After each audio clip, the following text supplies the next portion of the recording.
This is an O2 sensor sent to me by Lorne Wilkinson. I asked him to sign the sensor, and so you can see his signature on the sensor here.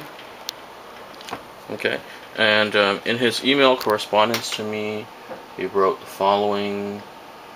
I have a 17014 from an Innovate LC1 kit that I experienced the common number 8 error with. It would work sometimes, but it didn't like rapid changes of state. Probably about 15,000 kilometers on it.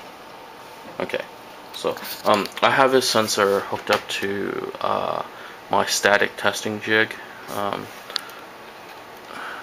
This is used to test the accuracy of the sensor. Like over here is where lambda gas comes in, goes to the regulator, and then when I turn the valve, it'll open. It'll send a small trickle of lambda gas into a chamber, which is made up of an Innovate exhaust clamp.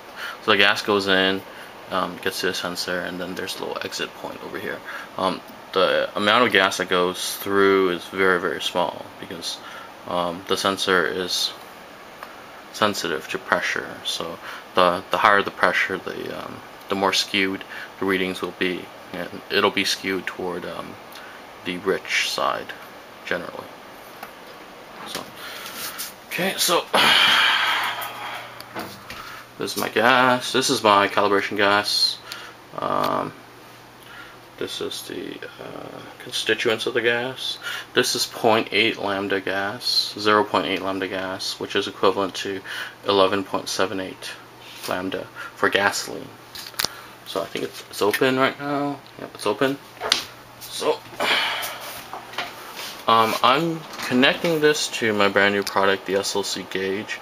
This doesn't have any free air calibration on it, so we'll see how it does with an old sensor, see the accuracy of it, and see if we get any errors or any problems with it. Because the sensor was reportedly having problems with the Innovate LC1. So turn on power to it. So it'll take about a minute and a half for it to heat up. As it heats up, you'll see the AFR rise. There's some residual gas in the clamp, so it probably won't rise too high. It won't rise to free air.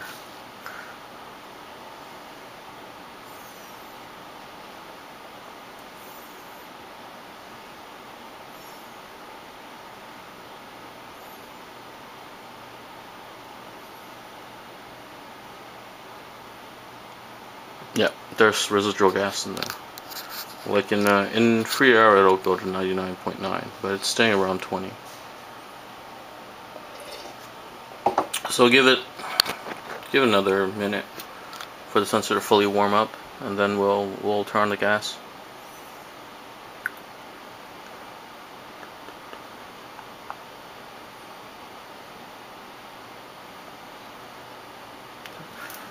I'll show you the connection while it connects. The sensor goes to the cable, and then this is his oxygen sensor. The signature is still there. Okay, yeah, still there. And I just use alligator clips for the power connection, just for temporary. So give it another 30 seconds.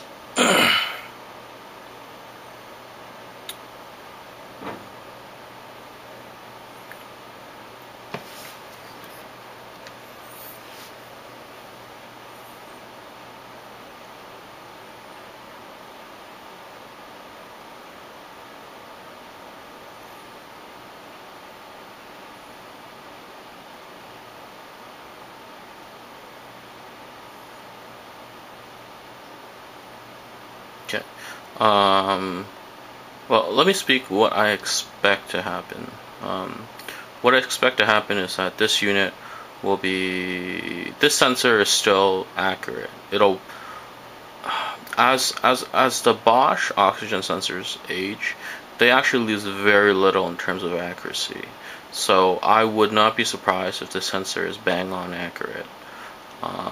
And we'll see. And again, this unit doesn't have free air calibration, so if the sensor is aged to a point where it's inaccurate,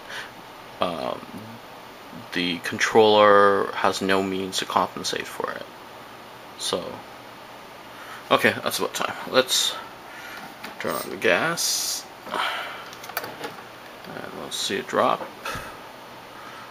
This gauge is designed for gasoline fuel, so 0.8 lambda gas will translate to 11.78 for gasoline. So it'll show around 11.8 if the sensor is accurate.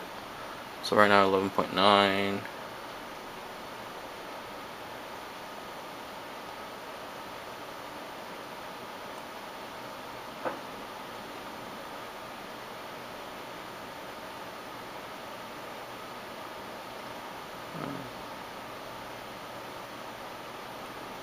.8. We'll get another 30 seconds.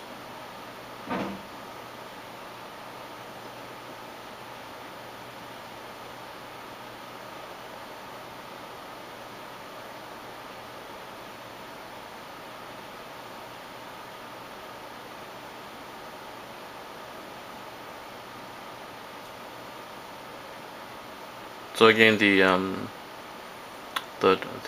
actual lambda gas value is 11.78.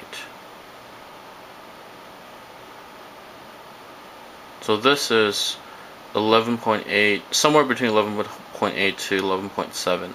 Probably closer to 11.8 than is 11.7 because it shows the 8 more often than 7, but maybe not. We'll see.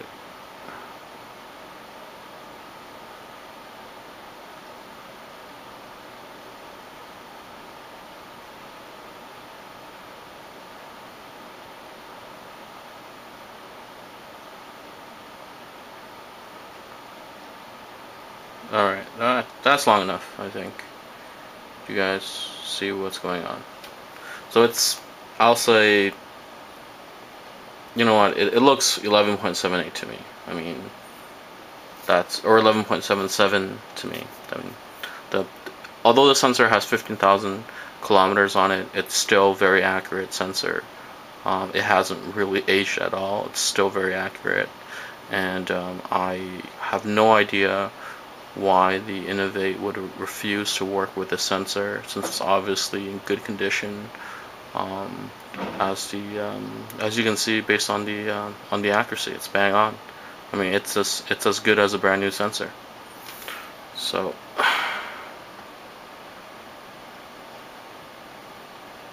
I'm not sure what conclusion can be. I just turned off the gas. Okay, so if you see the AFR rise, and it's because I turned off the gas. From this particular experience, from this particular test, you can't really make any conclusions out of it, but it shows that it can demonstrate that indeed that the Bosch sensors, as they age, they lose very little in terms of accuracy. So what is the advantage of doing a free air calibration on a sensor that doesn't really lose any accuracy? That's a valid question to ask.